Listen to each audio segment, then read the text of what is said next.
안녕하세요. 비트플랜비입니다. 오늘은 천재적인 자산운용사 캐시우드의 인터뷰 영상을 가져왔습니다.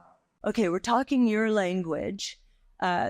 Bitcoin is not only a technology, it's not only one of the biggest ideas ever, the global monetary system, rules-based, digital, private, all of that. But it is a new asset class.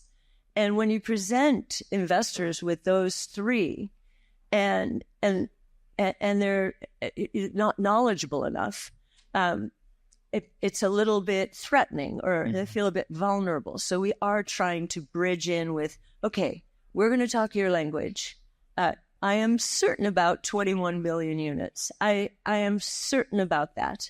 Bitcoin has gone up every year if you're using a 3-year moving average.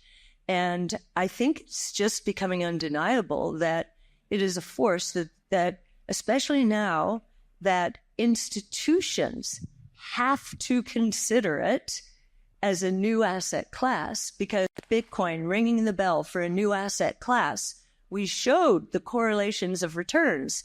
The correlations still, even though traditional investors are getting involved, the correlations with other assets still very low. It's absolutely essential that institutional asset allocators take a look at this asset. If they don't, they're not doing their fiduciary responsibility. So we're trying to help ease them, provide a bridge. You need to look at this new asset class. And if we have a world, which we believe we've entered, where 5 major innovation platforms involving 15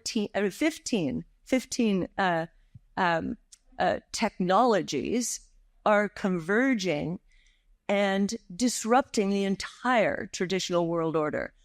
Well, what in that world, now I'm very confident in our research and in our projections, but if I'm someone who doesn't do what I do all day long, and I'm studying all the ways to hedge against, all the uncertainties out there, ground shifting underneath us technologically, geopolitically. What is the one thing I am certain about? And there have been, for those of you, I don't know if we have an economics-oriented audience here, but Art Laffer actually helped us write that first white paper on Bitcoin. And he said, after he agreed to collaborate with us, and he said, this is what I have been waiting for since the U.S. closed the gold window in 1971. He's been waiting. He's 85 now, I think. This has rejuvenated him. And he's proselytizing to the rest of the world, El Salvador, Suriname, he was in Argentina.